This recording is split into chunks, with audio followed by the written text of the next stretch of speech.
La mentira más grande, la más grande que tienen los protestantes, es decir, Cristo no fundó ninguna iglesia.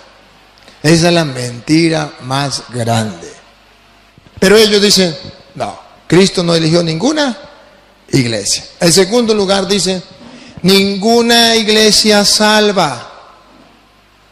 Ninguna iglesia salva. Esa es una de las mentiras más grandes que utilizan los protestantes. A ver, ¿por qué eres tan mentiroso? ¿Por qué cuando me comenzó a conquistar, por qué me dijo que todas las iglesias eran iguales? Ahora dice que no son iguales, que la iglesia católica es la gran prostituta y que la de él es la verdadera. ¿Por qué cambió el mensaje? ¿Por qué cambió el lenguaje? ¿Por qué cambió la predicación? Miren las estrategias que utiliza. Cristo no fundó ninguna iglesia. La iglesia no salva. Dios no tiene iglesia. Cuando usted se muera no le van a preguntar a qué iglesia pertenecía. Ahora el diablo es padre de la mentira y le ofrece no una iglesia más, sino muchas iglesias más para que usted se salga, haciéndole la competencia a Dios, robándole almas a Dios. Doctrinas falsas vienen a destruir la doctrina verdadera. Eso es un lobo que enseña. Solamente con enseñar que Cristo no dejó ninguna iglesia, ya está enseñando doctrina falsa. Miren la máscara que tienen los protestantes. Dice, el Papa es la bestia, es el anticristo. ¿Para qué? Para que le tengan odio al Papa. Pero ¿qué dice la Biblia del anticristo? Primera de Juan capítulo 2 versículo 18. Hijitos, estamos en la última hora, y han oído que va a venir un anticristo. El Papa, vamos a decir el Papa. Pero ya han venido varios anticristos. Primera enseñanza, no es uno, son varios. Vamos a ver quiénes son. Escuche. Por lo cual conocemos que es la última hora. Pongan atención, pongan la lupa. Esa gente salió de entre nosotros. Quédese ahí. ¿Quiénes son los anticristos? Los que se salieron. Los que se salieron de entre nosotros. ¿Usted era católico? Respóndeme con sinceridad. ¿Sí? ¿Se salió? Pasaste a ser anticristo. No es lo mismo, no es lo mismo nunca quedarse en la iglesia de Cristo que salirse de la iglesia de Cristo. Si usted se sale de la iglesia de Cristo, dicen los protestantes, yo me salí de la iglesia católica, la gran prostituta, y pasé a ser cristiano. La Biblia dice que el que se sale de la iglesia de Jesucristo no pasa a ser cristiano, pasa a ser anticristo. Pero si ellos se pronuncian, se presentan como los anticristos, ¿quién los va a recibir? Ahora comprenden por qué dice que el anticristo es el Papa. Para que ustedes, eso se llama una cortina de humo, para que ustedes centren la atención en eso y no se den cuenta que los anticristos son varios y son los protestantes. Repítalo y sigue. Pero han venido varios anticristos, por lo cual conocemos que es la última hora. Esa gente salió de entre nosotros, pero no eran de los nuestros. Si hubieran sido de los nuestros, se habrían quedado con nosotros. No es lo mismo quedarme en la iglesia de Cristo que salirme de la iglesia de Cristo. No es lo mismo. Y si esa gente hubiese sido verdaderos católicos, no se salen de la iglesia. No se salen. Mire cómo lo dice segunda de Corintios capítulo 11 versículo 13 en adelante. Segunda de Corintios capítulo 11 versículo 13 en adelante. En realidad son falsos apóstoles. A los ojos de Dios son falsos apóstoles porque a ellos nadie les dio la autoridad. A Pedro se le dieron las llaves. Aquí está. Lo que ate queda atado, lo que desate queda desatado. Le dio la autoridad. A ellos, ¿quién le dio la autoridad? Nadie. Entonces sí son apóstoles, pero falsos.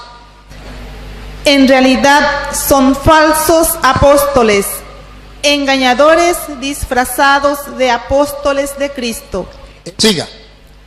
Y no hay que maravillarse, pues si Satanás se disfraza de ángel de luz, No se sorprendan con lo que le estoy diciendo, porque el mismo diablo se disfraza de ángel de luz. Siga.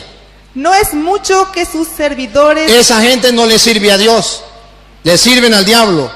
Sus servidores se disfracen también de servidores del bien. se disfrazan de servidores del bien. ¿Cómo sabemos que se disfrazan de servidores del bien? Porque ellos dicen, nosotros somos la iglesia verdadera de Cristo, porque en nosotros no hay pecado, nosotros somos santos. Los católicos son unos pecadores.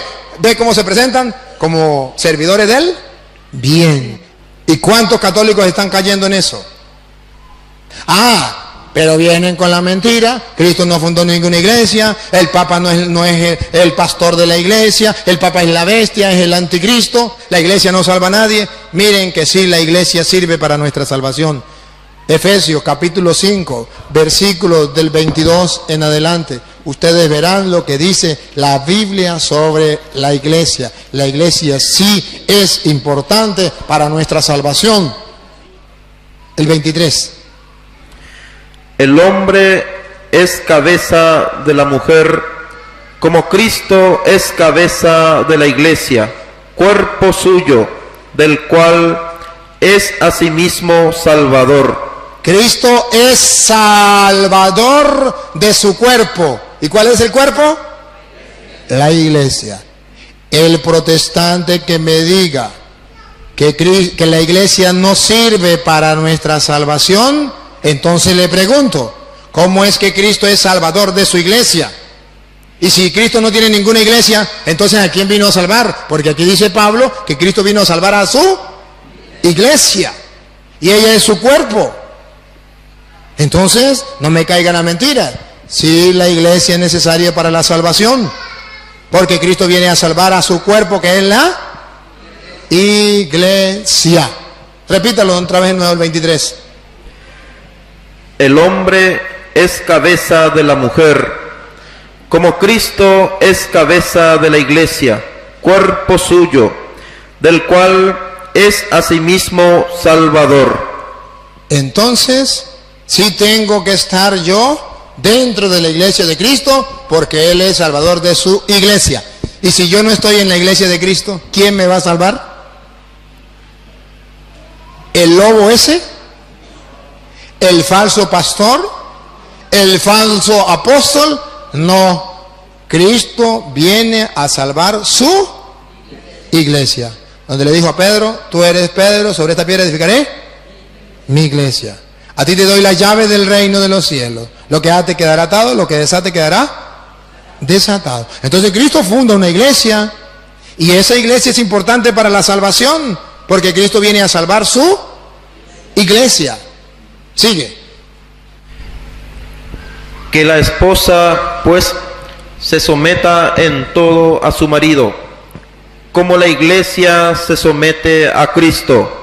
Maridos, amen a sus esposas, como Cristo amó a la iglesia. Mire el retrato ese, mire ese retrato bonito. Maridos, amen a su esposa, como Cristo amó a su iglesia. Y entonces, ¿por qué un protestante me dice que Cristo no tiene ninguna iglesia? Si la Biblia dice que Cristo ama a la iglesia, su iglesia, la suya, la que fundó en Pedro. Tú eres Pedro, sobre esta piedra edificaré la iglesia mía de yo. Dice Pablo, Cristo ama su iglesia, como el marido debe amar a su esposa. Y está comparando, para que ustedes descubran que la iglesia es una, dice, la iglesia es el cuerpo. ¿Cuántos cuerpos tiene? Uno. La iglesia es la esposa. ¿Cuántas esposas puede tener el marido? Una. Y la iglesia es la esposa de Cristo. Una. Siga. Y se entregó a sí mismo por ella. ¿Por quién se entregó? ¿Por quién murió Cristo? Por la iglesia. Por la iglesia. Es importante que yo esté en la iglesia. Él murió por su iglesia. Yo tengo que estar dentro de la iglesia. Siga. Y después de bañarla en el agua y la palabra para purificarla la hizo santa, La hizo santa. Siga. pues quería darse a sí mismo. Pongan la lupa. ¿Cuántas iglesias quería regalarse a sí mismo Cristo? Pongan la lupa. Otra vez, quería. Pues quería darse a sí mismo una iglesia radiante. ¿Cuántas iglesias quería Cristo? ¿Y entonces por qué hay tantas? Porque ese es el querer de Satanás. Satanás quiere muchas iglesias para que no estén en la iglesia de Cristo, porque si están en la iglesia de Cristo, Cristo promete que Él va a salvar a su iglesia. Entonces le pone otras iglesias. Por eso hay un supermercado de religiones.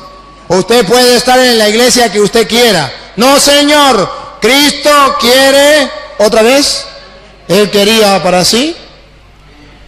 Pues quería darse a sí mismo una iglesia radiante. Él quería para sí mismo una iglesia radiante, una sola iglesia. Lo demás es querer de Satanás, es obra de Satanás. El pensamiento de Cristo, el querer de Cristo es una iglesia. Que un protestante me muestre que Cristo quería muchas iglesias. Yo le estoy mostrando con capítulos y versículos que Cristo quiere una sola iglesia. Siga. Sin mancha ni arruga, ni nada parecido, sino santa e inmaculada. Así deben también los maridos amar a sus esposas, como aman a sus propios cuerpos. Amar a la esposa es amarse a sí mismo. Amar a la esposa es amarse a sí mismo. Y verá como Cristo tiene una esposa que es la iglesia y la ama, porque se ama a sí mismo. Pon cuidado. Dale. Y nadie aborrece su cuerpo. Nadie aborrece su cuerpo. ¿Cuál es el cuerpo de Cristo? Nadie aborrece su cuerpo. Siga. Al contrario, lo alimenta y lo cuida. Lo alimenta y lo cuida. Siga, escuche, escuche, pare en la oreja. Y eso es justamente lo que Cristo hace por la iglesia. Y esto es justamente lo que hace Cristo por la iglesia. ¿Qué es lo que hace Cristo por la iglesia? No la aborrece, la alimenta y la cuida. Oye, hermano protestante que me está escuchando, si usted está en contra de la iglesia de Cristo, tremendo chasco se va a llevar. Cristo la alimenta y la cuida. En castellano, el que se meta con la iglesia, se mete con Cristo. ¿No le dijo allá a los apóstoles en Lucas capítulo 10? ¿No le dijo allá en Lucas capítulo 10, versículo 16? A los apóstoles digo, a quienes ustedes escuchen, a mí me escucha, y quienes ustedes rechazan, a mí me rechaza. Cristo se hizo uno con la iglesia. Dice la Biblia que Cristo ama a su iglesia, que no la aborrece jamás. Por eso Mateo 28:20 dice, yo estaré con ustedes todos los días hasta el fin del mundo. Si te gustó, comparte en tus redes sociales. Puedes encontrar el video completo en el canal del Padre Luis Toro o en escueladebiblia.com. Búscalo como ¿Quién es la iglesia? Padre Luis Toro. Bendiciones, hermanos.